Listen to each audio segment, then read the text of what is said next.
Яг өөртөө би бурхны шинтэн биш гэдэг байгаа боловч цаагаараа бурхны шинтэн байдаг. Жишээлбэл жоохон хүүхэд умааны бадмынхан та умааны бадмынхан гэдэг хүнээр заалгасан уу энэ тарныг? Мэдэх үү? Мэднэ. Хинээр заалгасан? Автоматар сурч байгаа юм. Гэтэл гадны усуд бол ийм байхгүй шүү дээ. Хинээр заалгахгүйгээр жоохон хүүхдүүд хараад лам хувцтай хаарлуу бурхан багш явж гэнэ гэж. Бурхан багш биш шүү дээ. Би уул нь бурхан багш биш байхгүй. 1990 он буюу цаг үе нийгэм маш ороо босгоох үед та энтгэг рүү сургуульд явж исэн юм лээ. Шашны сургууль. Таны сонголт байсан уу? 92 онд. 92. Тэг 90 онд лам болсон. Манайха би аав ээжээс ах トゥ дөрүүлээ.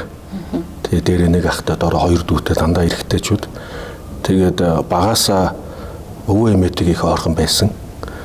Тэгээд өвөө эмээ нар намайг лам болохоос өмнө уншлах зааж өгсөн. Ингэж уншичаа, ийм уншлыг уншичаа, ингэж бодчаа гэдэл хуучны хөгсчүүл бурхны шиний талаар нэлээд мэдлэгтэй байсан юм байна. Боддог, бяцлагдаг юм бол номтой. Тэгээд 90 он болох үед 90 оны үед одоо өвөө эмээ нар маань санал болгоод бараг тэр үед бол би яг үүндээ өөрөө лам голъё гэж бол ерөөсө бодоогүй.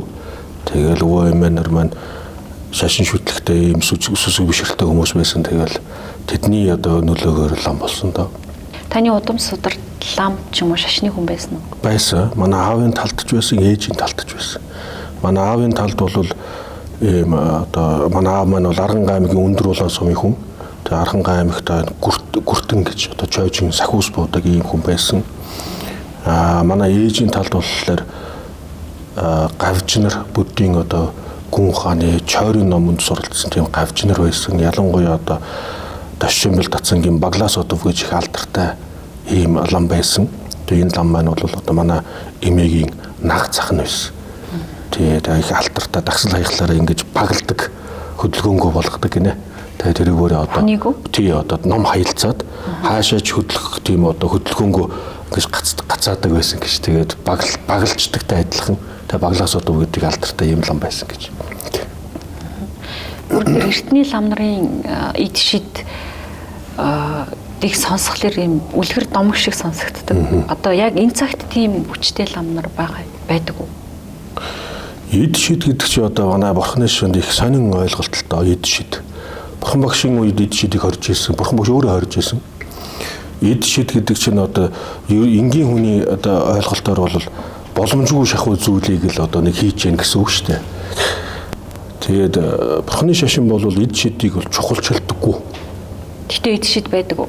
Байж болно. Игэл эрдийн хүмүүсийн санаанд багтшгүй зүйлүүд бол байгаа. Тэгтээ энийг голдоггүй. Яагаад энийг голдоггүй гэхээр бурхны шашны гол үндсэн зарчим нь суралцах хэрэгтэй. Өөрөө суралцах хэрэгтэй. Бурхан багш айлдвар тардаг.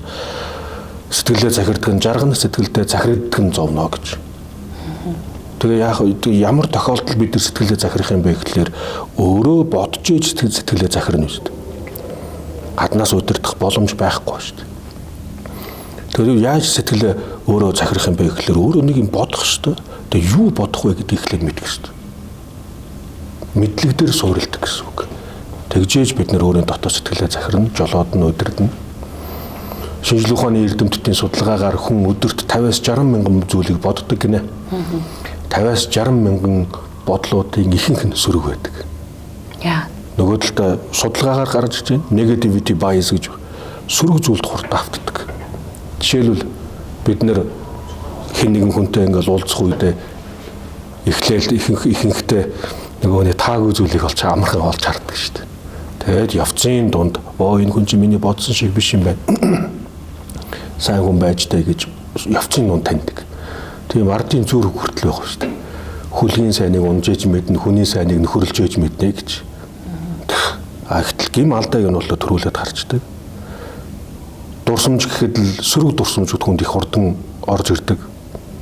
Бид нар сайхан зүйлийг бодоорой гэж гоё сайхан зүйлийг бодуулах гадахтал яаж иж байгаа л сөрөгдлийн бодлууд нь ороод ирдэг. Тэгэл тэрэндээ автаад байдаг. Тийм учраас энэ сэтгэлд бол ийм олон янзын сөрөг бодлууд хамархан төрдөг байх нь. Тэгээ энийг чинь бид нэр бодж ээж засна гэсэн үг. Тэгээ энэ сөрөг бодлуудыг хэрхэн яаж арилгах арга замыг бид нар мэдэх хэрэгтэй. Үүнд суралцах хэрэгтэй. Бурхны шашин бол ерөөсөө сөрөг бодлыг арилгах, сөрөг хандлагыг арилгах, сөрөг сэтгэлгээг өөрчлөх, буруу дүгнэлтэнд автах, буруу төсөөлөлд автах энэ болгоныг л зогсоох гэдэг. Тэг хүн сэтгэлээ захирч чадах уу? Миний сэтгэл үст. Энэ сэтгэл таны сэтгэл таних уу? Таних. Хэн удирдах уу? Та л өөрөө удирдах. Боломжтой шүү дээ. Таны хилэм чинь та удирдах болно шүү дээ. Тэр таны гол номлодог, бусдад сургадаг зүйл гэгээр л инэрэнгүү сэтгэл. Инэрэнгүү сэтгэл юм лээ. Инэрэнгүү сэтгэл гэдэг чинь сайхан сэтгэл мөн үү? Тийм ээ. Манай нийгэмд ямар хүн хэрэгтэй? Энэ нийгэмд сайн хүн хэрэгтэй. Сайн хүн хэрэгтэй байх. Энэ хүмүүсийн дунд сайн хүн байх юм бол таатаас сайн хүмүүсийн дунд би та 50 амгалан байна. Муу хүмүүсийн дунд би 50 амгалан байж чадахгүй. Тэгнэс тэгэхээр сайн хүмүүс гэж байгаа тэр хүмүүсийг юухаар нь сайн хүн гэж тодорхойлох вэ? Тэр хүний бие махбод орнд биш үст. Үндэс үхс агаар нь биш. Ерөөсөө тэр хүний дотоод сэтгэлээр нь сайн хүн гэж тодорхойлно. Сайхан сэтгэлтэй хүнийг л сайн хүн гэж хэлнэ. Тэгээд тэр сайхан сэтгэлийг дасгалжуулж болдог уу? Би бодохдоо сайхан сэтгэл өгөгдөл юм байна, төрөлхийх юм байна гэж. Оо. Сайхан сэтгэл чинь өгөгдөл мөн. Энэ бол мөн. Яг тэгэхээр биднэрт угаасаа сайхан сэтгэлийн үндэс байгаа. Бид нийгмийн амьтад. Нийгмийн амьтад бол ерөөсөө одоо цаанаас өөрсдийнх нь өгөгдөл нь юу вэ гэхээр сайхан сэтгэлийн үндэс байгаа учраас л бид нар нийгмийн амьтад болж байгаа, нэгдэж чадчих. Хэрвээ тэр сайхан сэтгэлийн уг үндэс байхгүй бол бид нар нийгмийн амьтад болж чадахгүй.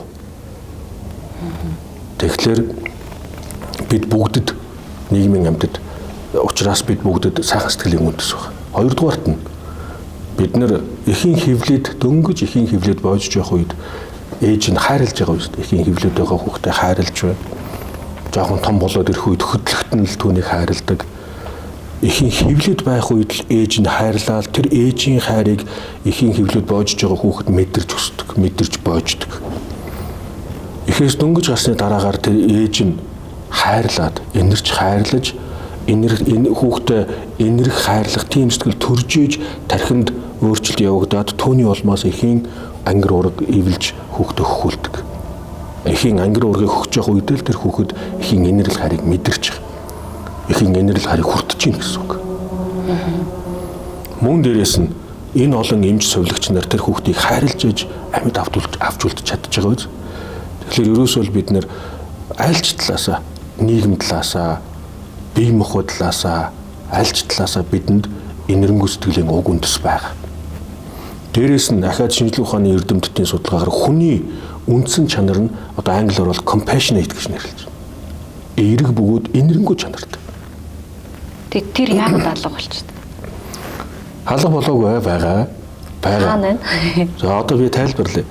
Яагаад тэгээ ингээд ийм байх нь шүү дээ тийм ээ бид нийгмийн талаасаа, нийгмийн бүтц талаасаа, хувь хүний бие махбод талаасаа, альч талаасаа биднэрт инэрэнгүү сэтгэлийг мэдрэл, инэрэнгүү сэтгэлийг ингээл хүртэж явж ирсэн.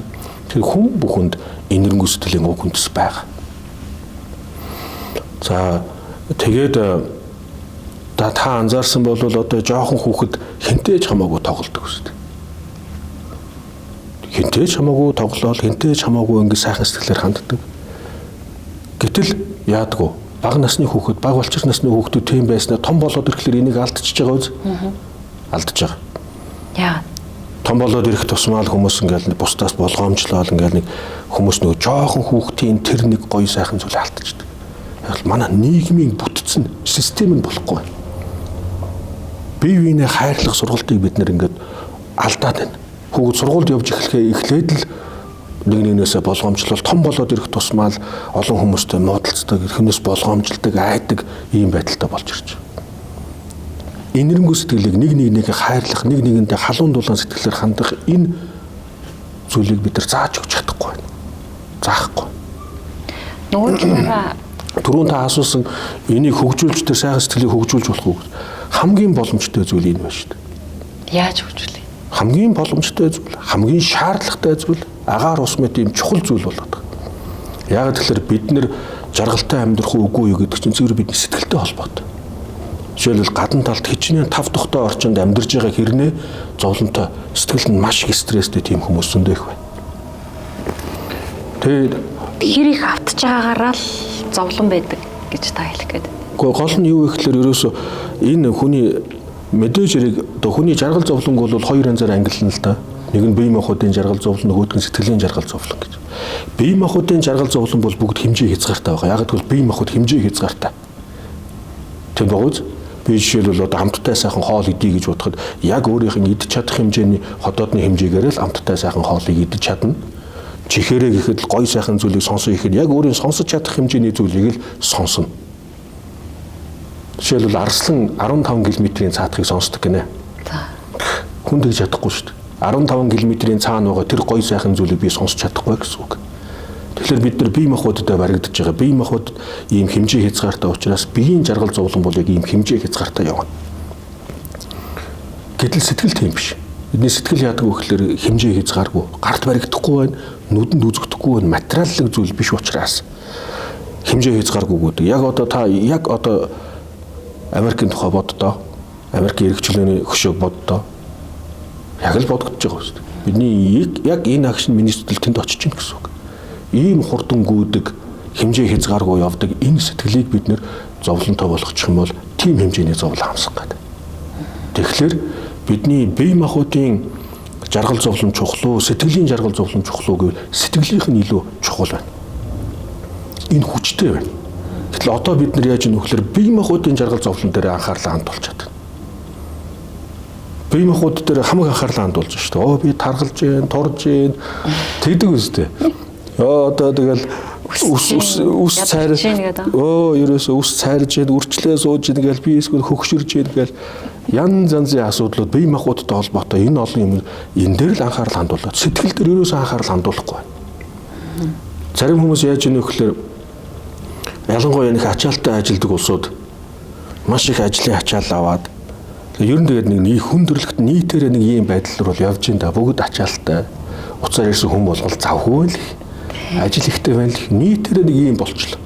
Ерөөсөө энэ энэрнгүү сэтгэл дээр одоо яг бидний хамгийн чухал зүйл дээр бид нар анхаарал хандуулахгүй сэтгэл дээр анхаарал хандуулахгүй ингээ сэтгэлийн асуудлуудыг хаяад орхигдуулаад маш их ажлын ачаалтаа явж байгаа нэг мэдсэн чинь баг сэтгцэн эмгэгтэй болсон хойноо гинт өөрийгөө анхаарч байгаа. Нэг болохгүй байна.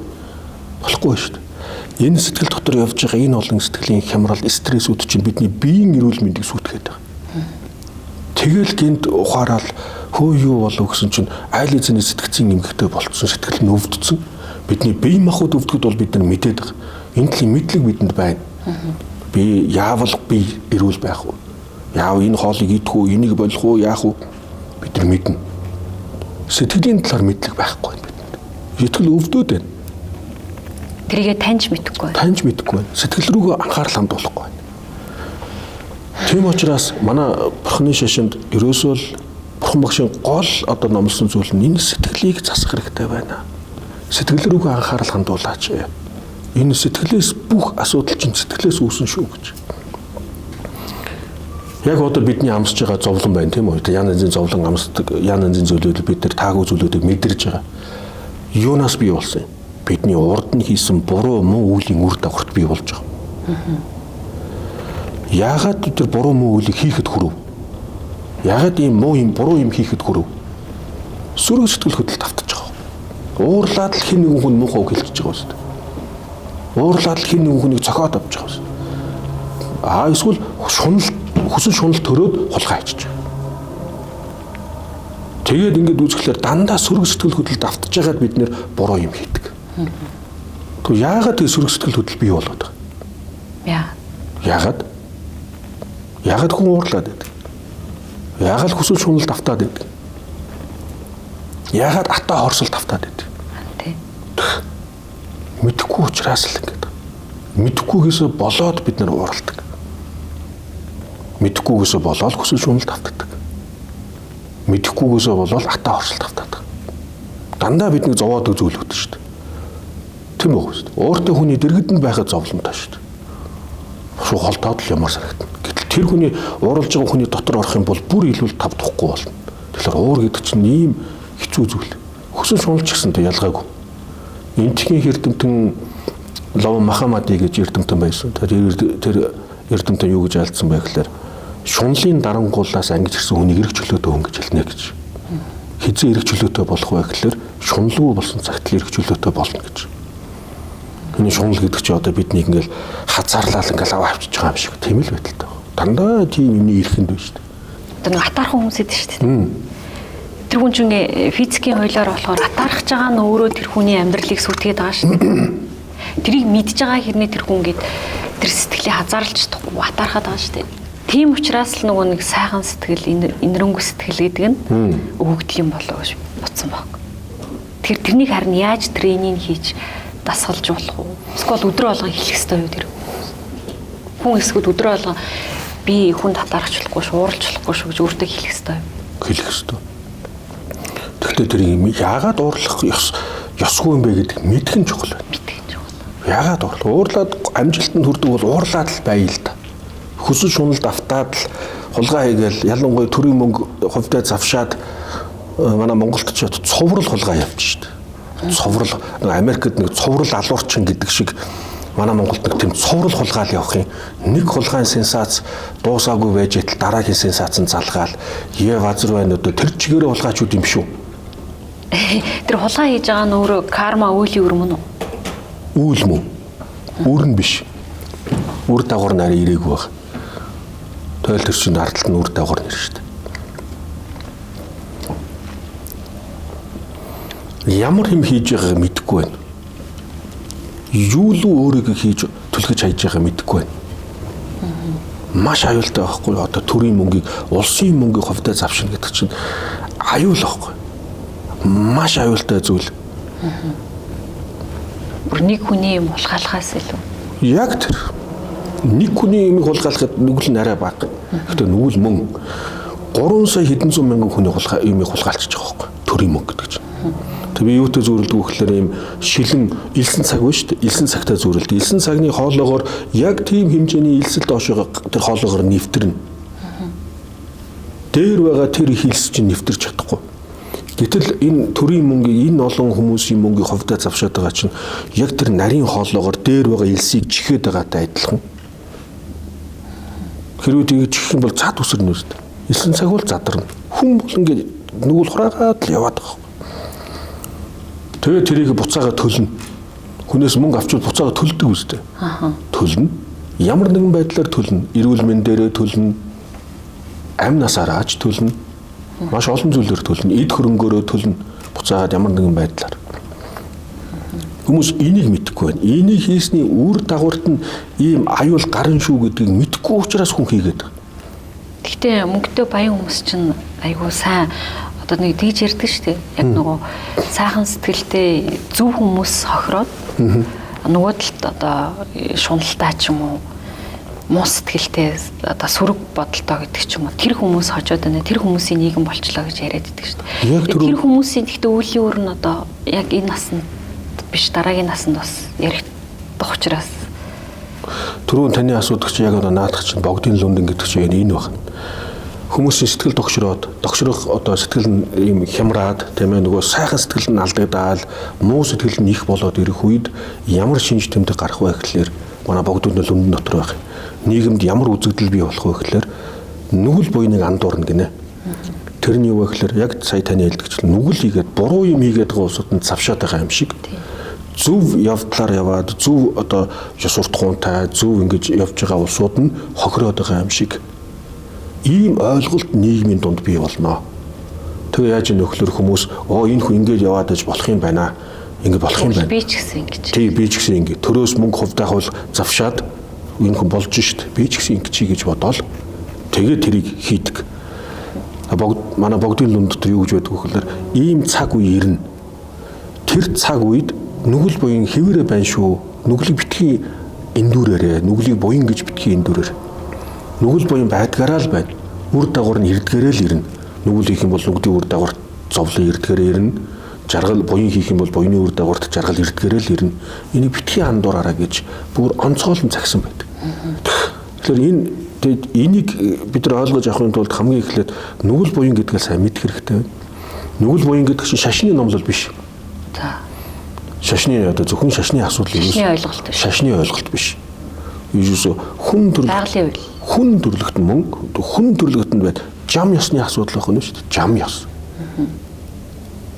Өвөл ягаад өвөл ингээ болол хүүтэн болж байгаа юм чи жам ёсоор үстэй. Тэ?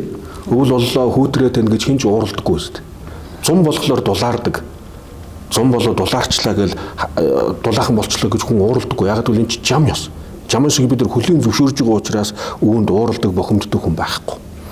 Яг үүнтэй адилхан бидний хийж байгаа тэр буруу муу нүгэл буюу тэр буруу муу үлийн үр дагаварт зовлон ирнэ гэдэг нь жам ёс байх нь. Буян хийх юм бол сайн үйл хийх юм бол тэр сайн үлийн үр дагаварт жаргал ирэх нь жам ёс байх нь. Энийг л бид нэр яг жам ёс гэдэг талаас нь хүлээж авах хэрэгтэй. Тэгэх юм бол энэ ганцхан нүгэл буян үлийн үр гэдэг чинь гадна талаас хин нэгэн хүн удирдаад идэг зүйл биш байх нь шүү дээ. Өөрөөх нь жам ёс үлийн үрийн том механизм ажиллаж байгаа л гэсэн үг.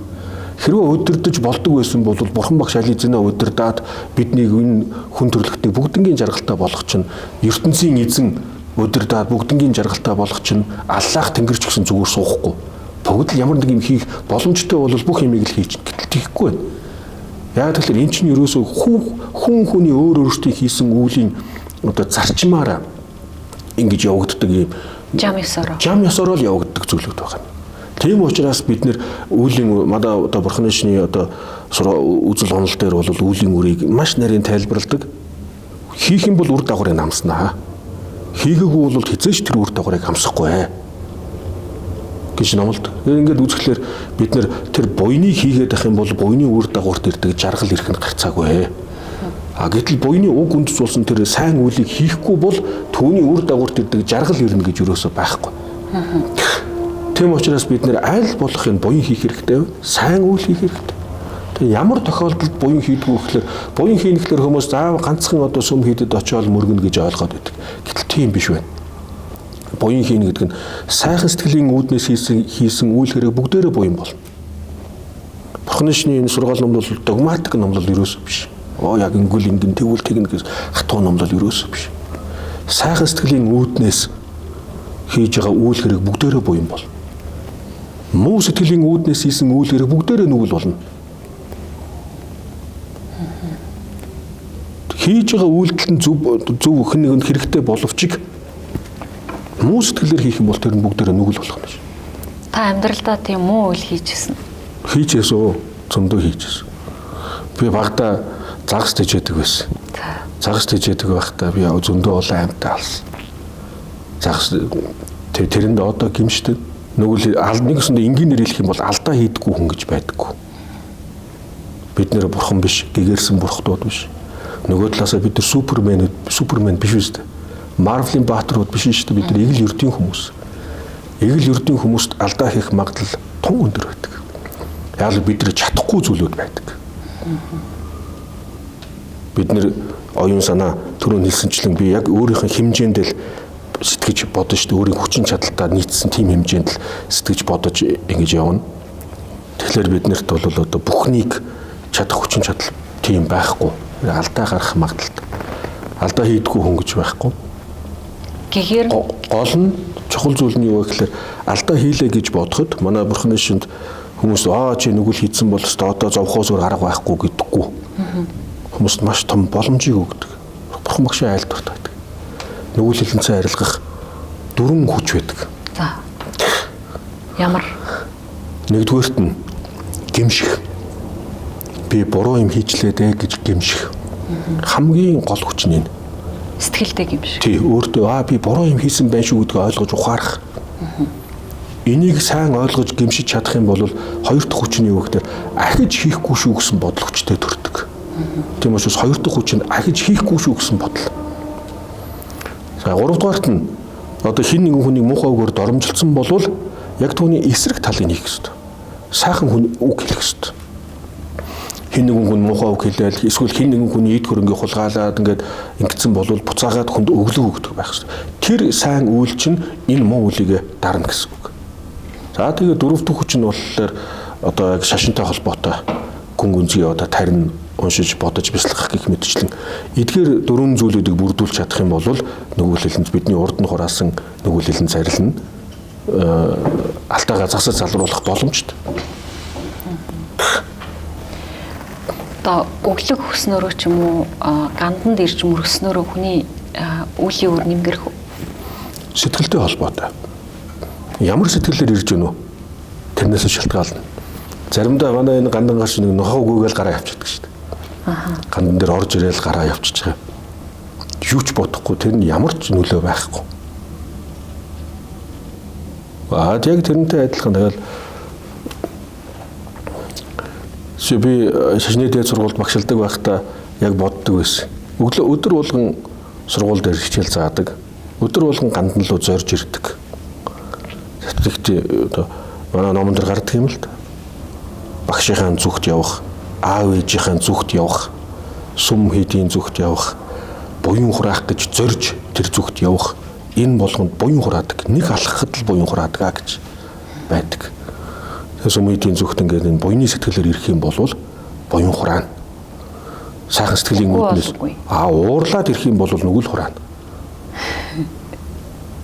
Тэгээ. Шашин шүтснээр бид яг юу хаж вэ? Судалгаа бий. Шашин шүтлэгтэй хүмүүс, шүтлэггүй хүмүүстэр шашин шүтлэгтэй хүн нь бэрхшээлийг даван туулах чадвар нарай илүү байдаг. Энэ дан ганцхан бурхны шнийг хэлж байгаа юм биш. Христийн шашин байна, муслимын шашин байна, бурхны шашин байна. Энтгэд одоо зөндөө олон хиндүү байна. Хиндүүгийн шашин шүтж байгаа олон хүмүүс байна. Шашин шүтлэгтэй хүмүүст итгэл найдвар байдаг. Тэр нөгөө талаасаа хэрэг үнэхээр жинхэнэ тэр шашиндаа үнэхээр итгэл үнэмшилтэй байх юм бол шашин болгон энэрэнгүй сэтгэлийг номлож шүү дээ. Шашин болгон ёс суртахуунтай байхыг номлож байна. Шашин болгон бусдыг хайрлах тухай номлож байна. Бусдыг уучлах тухай номлож байна. Ингээд үзэхлээр хэрвээ тэр шашиндаа итгэл үнэхээр жинхэнэ одоо тэр шашинтан болоо жинхэнэ итгэл үнэмшилтэй болох юм бол хүн жаргалтай байх маш том боломжтой. Шашин шүтлэггүй хүмүүс бол жаргалтай амьдарч байгаа хүмүүс зөндөө байгаа л да. Гэхдээ харьцуулах юм бол шашин шүтлэгтэй хүн жинхэнэ одоо тэр сүсэг бишрэлтэй хүнд нь бол илүү одоо жаргалтай байх боломжтой гэсэн үг. Гэхдээ ер нь бол заавалжгүй шашин шүтлэгтэй байх албагүй хүн. Шашин шүтлэг дотороо ч гэсэн заавалжгүй бурхны шинтэн байх албагүй. Бурхны шинтэн бол маш сайн хэрэг. Гэхдээ бурхны шинтэн болох албагүй. Хүн бүхэн таалагддаг өнгө байхгүй шүү дээ. Хүн бүхэн бүгдээрээ улаан өнгөн дуртай гэдэггүй шүү дээ. Зарим нь улаан өнгөн дуртай, зарим нь цэнхэр өнгөн дуртай. Яг тэрнтэй адилхан зарим хүмүүс нь бурхны шинт дуртай, зарим нь дургүй, зарим нь бүр үзий яддаг. Янз бүр байгаа. Гэгэрн гэдэг нь шашинд хандж байгаа хэлбэр мөн үү? Гэгэрлийн тухай шашин л ярьж байна тийм ээ. Шашин л ярьж байгаа. Гэгэрл гэдэг нь бол ерөнхийдөө шашинтай одоо өөр өөрсдийн шашин болон өөр өөрсдийн гэгэрлийг номлодог, тайлбарладаг. Бурхны шний одоо гэгэрл гэдэг бол өөрөөсөө түрүүн хэлсэнчлэн муу сэтгэлийг уул үндэсгүйгээр нарилгачих юм бол тэр хүн гэгэрнэ гэсэн үг. Гэгэрээд хаана очих вэ? Гэгэрээд үү? Гэгэрл гэдэг нь маань нэг эндээс гарч яваа тэнд очино гэсэн үг биш. Гэгэрл гэдэг чинь бидний сэтгэлд явагддаг зүйл. Сэтгэл дотор. Сая хэлсэнчлэн муу сэтгэлээ арилгах юм бол хүн гэгэрнэ гэсэн үг. Нэг муу сэтгэлийг арилгахчад би гэгэрэл рүүгээ нэг алхам ойртож ийн гэсэн үг. Тийм учраас гэгэрэл гэдэг нь бидний сэтгэл дотор явагдах нь шүү дээ. Бидний энэ сэтгэл их чухал байна. Яагаад тэгэхээр одоо дэлхий дээр маш олон ухаан байна. Шинжлэх ухаан байна. Тийм ээ одоо олон янзын философиуд үзэл гүн ухааны олон янзын үзэл онолууд байна. Шашны олон номлолууд байна тийм ээ. Эдгээр дотроос хамгийн одоо гүн гүнзгий сэтгэлийн талаар хамгийн гүнзгий судалсан нь буддийн философи. Бурхны шний одоо буддийн гүн ухаан. Яагаад тэгэхээр энэ бурхан багшийн одоо айлдвар сургаал бол түрүүнд хэлсэнчлэн дотоод сэтгэл дээр л анхаарал хандуулаад байсан. 84 мянган номын цогцыг альцсан гэж үздэг. Бурхан багш. Тий. 84 мянган номын цогц гэдэг нь цогц гэдэг чинь нэг зүйлийг хэлдэггүй шүү дээ. Маш олон зүйлийг нийлжиж цогц болно. Тэгэхээр 84 мянган номын цогц гэдэг бол маш их ном. Яагаад ингэж их одоо олон ном номлосон юм бэ гэхээр хүнд тийм хэмжээний муу сэтгэлүүд байдаг байна. Тиймгээд ерөнхийд нэг юм байна. Наривчлан задлаад үзэх юм бол ингээл янз янзын муу сэтгэлүүд явагддаг юм байна л да. Тэгэхээр нэг муу сэтгэлийн ерөмдөгт нэг номын цогцыг альцсан. Бурхан багш ийм одоо сэтгэлийн талаар ийм гүн гүнзгий номлолыг альцсан учраас хойд дараагийн эрдэмтэд одоо бурхан нэшний том эрдэмтэд сэтгэл дээр яг бурхан багштай адилхан судалгаа хийгээл судлаад энийг ингээд судлаад байсан байх. Бурхан багшийн айлдварт байдаг. Миний сургаалыг судлаад үз таалагдвал таалагдахгүй битгий даг гэж. Нэг талаасаа одоо инженеэр хэлэх юм бол ардчилсан шашин байхгүй. Энэ шашныг шүтсэн ч болно, шүтэхгүй байсан ч болно. Хэрвээ шүтий гэж байгаа бол энэ сургаалын заавал ч судалж үзэх ёстой шүү. Судлахгүйгээр энэ бурхан нэшний үзэл онолыг ойлгохгүйгээр та бурхан нэшинтэн болохгүй гэсэн үг. Тийм учраас бид нэр яг энэ цаг үед бурхан нэшний энэ үзэл онолуудыг сайн ойлгож авах хэрэгтэй байна. Энийг ойлгож авах юм бол бид нэр сэтгэлийн талаар ойлголттой болох гэдэг. Тэгээ түрүүн хэлсэнчлэн бурхан багш судалж үзэх хэрэгтэй, судалгаа хийгээд байгаа. Тийм учраас бурхан нэшний зарчим нь бурхан нэшний эрдэмтдийн одоо зарчим нь юу гэхээр бурхан багшийн айлдвар дээр хүртэл судалгаа хийсэн. Тэгээд ингээд явал сэтгэлийн талаарх энэ олон үзэл онолууд дээр бурхан багшийн айлдвар дээр судалгаа хийгээл ингээд яваад 2600 жилийн хугацаанд асар их судалгаа хийсэн байна. Нөгөө зовлонгийн үндэс болсон сэтгэлийг, муу сэтгэлийг яаж арилгах вэ? Жаргалын үндэс болсон сайхан сэтгэлийг яаж төрүүлэх вэ? Энэ талын маш олон судалгаа бидэнд байгаа.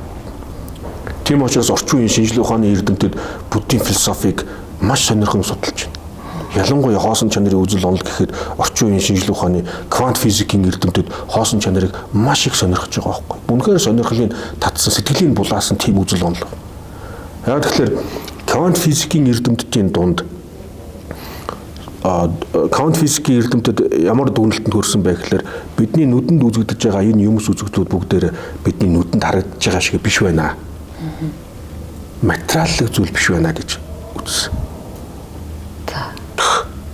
Тэгээ яаж нөхөөр ингээд яг л гарт баригдаад л байгаа энэ зүйл биш шүү дээ. Энийг ингээд квант физикийн эрдэмтэд ингээд судлаад байсан чинь явсаар гоо долгионд тулчих байгаа. Долгионд тулчих. Энэ судалгаа туршилт дүгнэлт гарснаас хойш физикийн эрдэмтдийн дунд ялангуяа квант физикийн эрдэмтдийн дунд хүчтэй уурлах нь багассан. Хүчтэй шунах нь багассан. Ийм судалгаа байна. Физикчд үү? Тий, физикийн эрдэмтдийн дунд. Тэгээ яаж нөхлөө уурлаад байгаа тэр хүн юм эсвэл хүсэн шунал татаад байгаа тэр зүйл чинь яг миний бодсон шиг биш байна гэдэг дүгнэлтэнд хүрчихэж байгаа байхгүй.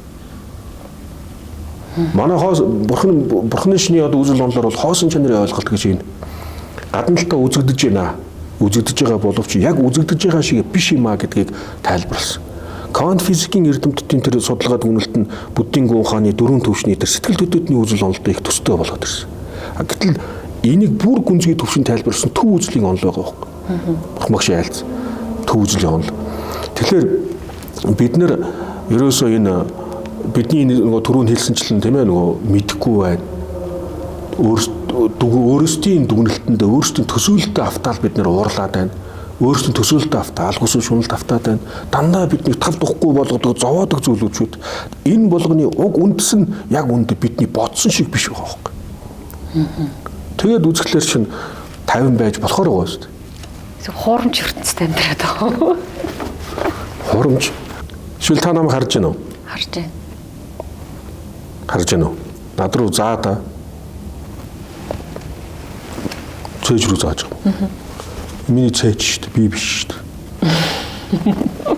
Заавал л тэгвэл та өөр л үгүй заа да. Цээж рүү заахад байгаа. Таны цээж болохоос та биш шүү дээ. Тэг одоо яах юм бэ? Энэ гурав за эндээс биш шүү дээ. Өндөр үү? Тийм байна. Өндөр үү? Намхан уу? Ааха. Энэ юу?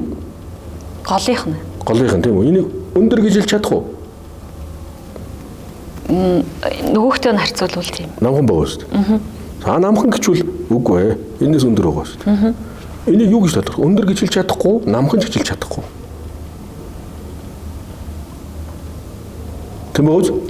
Энэ өндөрч биш, намханч биш. Өөрөөр хэлбэл юу ч биш юм уу? юм мөн л дөө.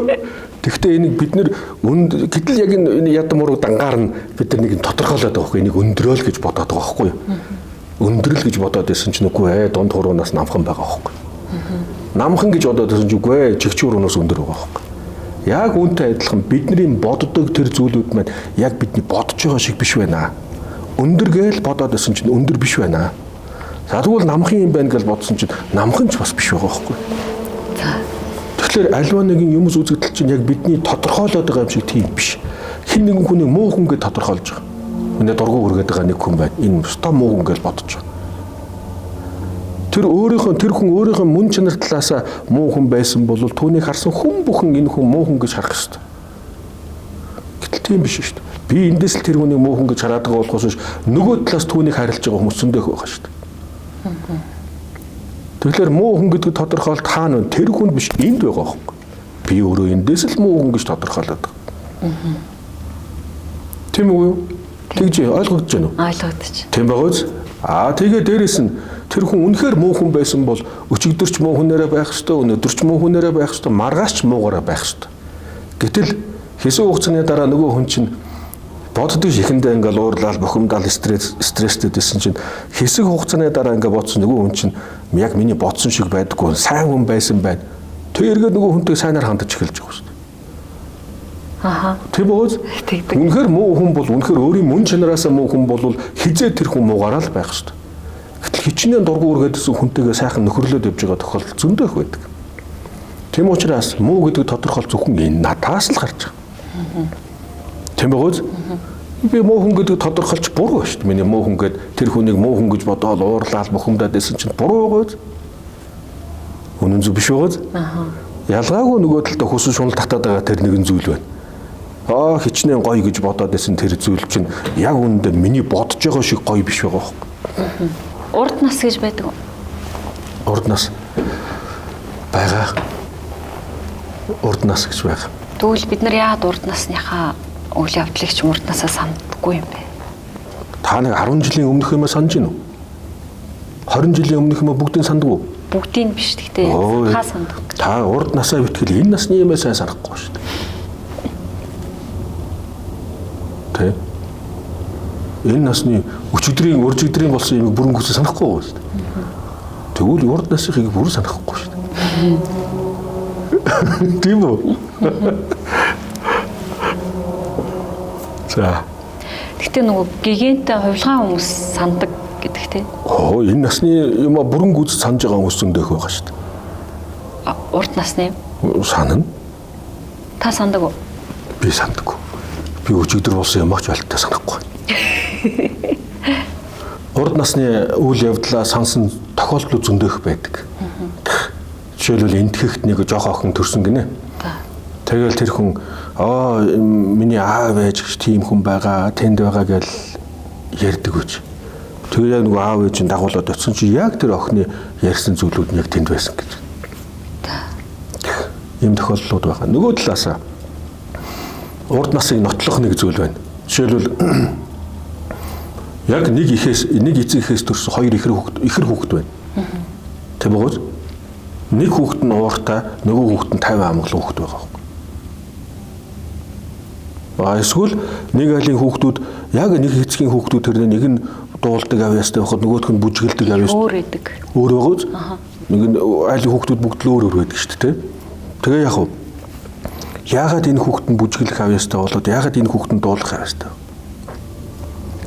Дээрээс нь мөн түрүүчийн нэг эцэгхээс төрсэн ихэр хүүхдийн нэг нь яагаад ууртай, нөгөөх нь яагаад 50 амгал байна. Сүнсний чанар. Түшин тийм санаандгүйгээр азгуудад энэ ууртай болцсон юм биш шүү дээ. Азтайдаа энэ нь 50 амгалан болцсон юм юусоо биш. Яг нэг тадал байх хэрэгтэй байна шүү дээ. Тадал хүнд өөртнөх тийм тадал байх хэрэгтэй. Дадал сууж ижил бид нэр тийм нэг одоо амархан ууралдаг болно. Эсвэл дадал сууж иж би 50 амгалан байдаг болно. Тэгэхээр нэг тийм дадал байж тарах гэдэг. Тэр дадал нь яасан бэ гэхээр урд насандаа энэ хүн их уурыг дадуулсан учраас тэр дадал нь ингээл хойд насандаа орж ирээд хүн амархан ууралдаг болчихсон. Урд насандаа 50 амгалан байдаг байсан хүн төвчээртэй 50 амгалан байдаг ийм чадварыг өөртөө дадуулсан учраас тэр дадлан тэр чадвар нь хойд насндаа бас ахаад илэрж байна гэсэн үг. Үлийн үрийн талаар. Үлийн үр бол түрүүн хэлсэнчлэн ерөөсөө жам ёсны зүйл. Үлийн үрийн үндсэн дөрвөн зарчим байдаг. Үндсэн дөрвөн зарчим. Юу гэхээр одоо яг би түрүүн хэлсэн нийгэмд ингээд нэг тийм буруу ойлголт явж штэ түрүүн та тэр ярьсан тийм ээ. Буруу ойлголт яваад энэ маш том алдаа байна. Маш том алдаа. Яг тэгэхээр буруу ойлголттой болоод бид нэр хэрвээ бид нар буруу ойлголттой болчих юм бол түүнтэй хөтлөгдөж янз янзын буруу юм хийчдэг. Тэгэхээр яг одоо үнэн зөв ойлголт бидэнд хэрэгтэй байна. Тэгээ хамгийн гол үнэн зөв ойлголт энэ үлийн үрийн ойлголт. Үлийн үрийн үндсэн дөрвөн зарчим байдаг. Тэгээ нэгдүгээрт нь үйл андуурдаггүй гэж. Үйл андуурдаггүй. Яг тэгэхээр хэрвээ сайн юм их юм бол үр дагаварт нь жаргал ирнэ. Андуурл явагдахгүй гэсэн үг. Муу юм их юм бол үр дагаварт нь зовлон ирнэ. Муу юм хийчээд үр дагавар одоо хүмүүс юу гэж ойлгож байна вэ гэхээр энэ дэр чи алдаа хийгээд байна шүү дээ. Муу юм хийчээд үр дагаварт нь жаргана гэж бодоод байна. Тийм. Тэгвэл сайн хүмүүс яагаад зовоод байдаг? Алдаа хийдэггүй хүн гэж байхгүй шүү дээ. Алдаа хий сайн хүн ч гэсэн алдаа хийх тохиолдол байгаа шүү дээ. Тэгээ тэр хүн ч алдаа хийгээл алдаагийн үр дагаварт нь тааг үзүүлэг амсаад байгаа байхгүй юу? За тэгээд үндсэн үлийн үрийн үндсэн дөрвөн зарчмын эхнийх нь болохоор ерөөсөө андуурдаггүй. Нэгдүгээр андуурд. Андуурдаггүй. Буруу муу юм их юм бол үр дагаварт нь зовлон ирэх нь гарцаагүй байна. Гэтэ тий яг эзэндээ эргэж ирэх үү? Яг эзэндээ эргэж ирнэ. Нөгөөх нь муу юм их юм бол үр дагаварт нь зовлон ирэх нь гарцаагүй. Тэг хүмүүс андуураад энийг хулгайлчих юм бол ийм хулгай хийчих юм бол би жаргана гэж бодоод андуураад тэрийг хийчих. За хоёрдугаарх нь үйл нь аривддаг гэж байгаа. Хийсэн үйл нь аривддаг. Жишээлбэл модны үндэс жижигхэн үндэс байгаа. Үр, модны үр. Жижигхэн үрнээс тийм том сахилгар мод ургаж байгаа биз? Яг үүнтэй адилхан бидний хийсэн жижигхэн үлийн үр дагаварт том одоо үр дагавар ирдэг гэсэн үг. Том үр дагавар ирдэг. Жижигхэн одоо муу юм хийхэд үр дагаварт нь том зовлон амсах магадaltaй. Жижигхэн буян хийхэд түүний үр дагаварт нь том жаргал хамсах магадaltaй. За ингээд үлийн үрийн үндсэн зарчмын хоёр дахь нь болохоор аривддаг гэсэн үг. Аривддаг. Үрждэг. Үрждэг, нэмэгддэг гэсэн үг. За гурав дахь нь болохоор хийсэн бол түүний үр дагаврыг заавал хамсна. Хийсэн л бол үр дагаврыг заавал хамсна. Жишээлбэл одоо буруу муу юм хийчих юм бол үр дагаврыг өөрөө хамснаа л гэсэн үг. Заавалчгүй хамсна. Дөрөв дэх нь болохоор хийгээгүй бол хизээж амсахгүй. Сайн юм тэр жаргалын үндэс болсон тэр сайн үйлийг хийгээгүй бол хичнээн би жаргая гэж бодоод жаргахгүй. Нэг онгой байдаг шин. Нэг хүн бурхнаас мөнгө гуйгаал гэсэн гинэ. Тэгсэн чинь нэг өдөр нөгөө бурхан нь гинт үг хэлсэн гэж. Чи ядаж суглааж болох нь аваач гэж. Ямар нэг юм хийгээч гэсэн үг. Ямар нэг юм хийх юм бол үр дагавар нь ирэх гээд байна шүү дээ. Юу ч хийхгүй зүгээр сууж байгаа жаргана гэж байхгүй шүү дээ. Тэгэхээр ямар нэг тэ жаргалын үндэс уусан тэр сайн үйлийг заавалж хийх ёстой. Энэ дөрвөн зарчмыг бид нар одоо сайн ойлгож авч чадах юм бол бидний амьдрал эмх цэгцтэй болно. Бид нар хариуцлагатай болно. Итгэл найдвартай болно. Миний жаргал чинь ирээдүйн жаргалаар миний хийсэн үлийн сайн үлийн үр дагаварт ирэх юм байна гэдэг итгэл найдвартай болно. Миний одоо амсж байгаа энэ янз бүрийн зовлонгууд чинь урд нь миний хийсэн үлийн үр дагавар юм байна гэдгийг ойлгоод авах юм бол илүү тайван амгалан болно. Таагүй үйл явдал тохиолдоход бид бусдыг л буруутгаад байдаг. Тэр дээрээс нь бүр битгэл бурхныг ч буруутгадаг үстэй. Бурхан надад хүн нэг таагүй үйл явдал тохиолдчих үед хүн дөр өвдсөн үедээ ч юм бурхан надад яасаа хатуу ханддаг юм бэ гэж боддог хүмүүс өндөөх байдаг. Биш бурхан буруутай юм биш. Би өөрөө ямар нэгэн урд нь ямар нэгэн буруу юм хийгээл түүнийх үр дагаврыг би өөрөө амсаад байна гэсэн үг байхгүй юу? Энэ насандаа хийсэн сайн болоод муу үлийнхаа үрийг энэ насандаа идэлхгүй байж болох уу? Хүчтэй юу хүчгүй юу гэдгээс шалтгаална. Хэрвээ та яг тэр одоо үйлийг хүчтэй хийчих юм бол үр дагавар нь шууд ирнэ. Жишээлбэл одоо та хэн нэгэн хүний муухай өгөр хэлчлээ гэж бодоход үр дагавар нь шууд ирнэ. Нөгөө хүн чинь шууд хариуг өгнө шүү дээ. Тэгнэ шүү дээ. Тэгэхээр чи тэр чинь хүчтэй хийх юм бол шууд үр дагавар нь өөрт ирж ийна л гэсэн үг. Яг үүнтэй адилхан аливаа нэгэн үйлүүд бол үр дагавар нь ирнэ. Тэгтээ хүчтэй хийх юм бол шууд үр дагавар нь ирдэг. Арай жоохон хүч багтаа хийх юм бол хойшлоод идэг гэсэн үг. Үлийн үр 20 жилээр бол усардаг гэд Тэр үнэн үү? Тийг сонсч байсан юм. Нөхцөл бүрдэх ёстой. 20 жилийн тийм хэмжээ хязгаар тийм хугацааны заалт байхгүй. Одоо жишээл одоо үр тариа байна тийм үү? Үр цэцэгний үр. Энэ цэцэгний үр нөхцөл нь бүрдэх юм бол ургана. Одоо жишээл хөрсөнд хийгээд одоо үржил шимтэй хөрсөнд хийгээд ус чигээр тэтгээд халуун долооноор ингэ тэтгээд байх юм бол тэр ургана. А хэрвээ ийм нөхцөл бүрдэхгүй бол тэндээс үр тариа урахгүй. Тэгэхээр хизээ нөхцөл нь бүрдэн түүн яг тэр цагт урд нь хийсэн үеийн үр дагаврууд гарч ирдэг гэсэн үг. За ер нь бол цаана ингээл байгаад л байна. Нөхцөл нь бүрдэх юм бол гараад ирнэ. 10 дугаар богдтой болсноор одоо яг ямар өөрчлөлт гарах вэ? Монголын буддизм. Шашны эзэн гэж байдаг. Шашны эзэн. Жишээлбэл ингээ бурхны шин дэлгэрсэн манай Монголд гэхэд л одоо Монголд яаж бурхны шин дэлгэрсэн бэ гэхлээр эртний монголчуудын үед одоо нөгөө хөнөө үеийн тэр урд хөнөөгөөс өмнөх одоо Монгол эртний монголчуудын дунд бурхны шин дэлгэрж байсан. Тэрний нэг жишээ нь бол одоо манай монголчуудын дунд энэ энтхэг үг хэрэгэлдэг бид нэр. Тэгээ яг энтхэг үг орж ирснийг ингээд аваад үзэх юм бол яг эртний монголчуудтай холбогдоод. За хоёрдугаарт нь эзэн төхөрний үед бурхны шин дэлгэрсэн. Эзэн төхөрний үед хаадууд бурхны шинийг дэлгэрүүлсэн байна. Дараад нь 3 дугаар үеийн үед 3 дугаар дэлгэрэлтийн үед нь бол энэ өвөр Монголын Төмөд хушууны Алтан хаан, Ар Монголын Автаас хаан хамтарж агаад бурхны шинийг дэлгэрүүлсэн. Тэгэхээр дэлгэрсэн нь бол дандаа төрөөс дэмжлэгтэйгээр дэлгэрж ирсэн. Тэгэхдээ энэ яг шашных нь тэр шашныг голлож дэлгэрүүлж ирсэн яг гол хүмүүс нь байдаг. Тэгээ одоо манай Монголын бурхны шинийн эзэн гэх юм бол яалч аргагүй богд ламтай холбогддог. Тэгэд богд лам нь өөрөө одоо тэр шашнаа одоо эзэн болж авч явж дэлгэрүүлнэ гэсэн үг л дээ. За тэгэхээр бидний урилгыг хүлээж авч инэрхүй сэтгэл буддын шашны талаар сайхан яриа өрнүүлсэн танд баярлалаа. За баярлалаа. Та бүгд ч гэсэн талархал илэрхийлье. Тэгээ гол нь хүн сайхан амьдрахад хоёр зүйл хэрэгтэй байдаг. Нэг нь мэдлэг, нөгөө талд нь сайхан сэтгэл. Энэ хоёрыг дан ганцхан сайхан сэтгэлтэй байх юм бол хүн бүрэн гүйцэж жаргалтай байж чадахгүй. Дан ганцхан мэдлэгтэй байгаад сайхан сэтгэл байхгүй бол бас л жаргалтай байж чадахгүй. 100% жаргаж чадахгүй гэсэн үг. Энэ хоёрыг бүрдүүлчих юм бол бид нар 100% жаргалтай байх боломжтой болж байна. Мэдлэг нь оюун санаа мөн үү? Тийм үү. Мэдлэг нь тань мэдхгүй. Энэ хоёр зүйлийг бүрдүүлэх боломж монголчууд бидэнд байгаа. Нэгсэндээ бид нэр оюун санааны төвшөнд бид нар жаргалтай амьдрах боломж байна. Сэтгэлдээ анхаарал хандуулаад байх юм бол бид нэр хотооных шиг ингэж хямраадах шаардлага байхгүй шүү дээ. Стресстэй, уурлал, бухимдаад шаардлага байхгүй. Өөртөө зохиомлоор л өөртөө зовлон үүсгээд байна. Өөртөө тий одоо нэгсэндээ бид нэр нөгөө буруу бодолтой автаал, буруу дүгнэлтэнтэй автаал, өөрийн төсөөлөлтөй автаал бид нэр янз янзын асуудал үүсгээд байгаа байхгүй. Ер нь хүн төрөлхтний хэмжээнд аваад үзэхэд хүн төрөлхтөнд тулгарч байгаа энэ олон асуудлуудыг ихэнх нь бид нар өөрсдөө хийсэн. Хүмүүс бид өөрсдөө хийсэн. Тэгэхээр энэ өөрт тулгараад байгаа энэ олон асуудлуудыг хүмүүс бид өөрсдөө хийсэн юм бол бид нар өөрсдөө л буцааж арилгах шүү дээ.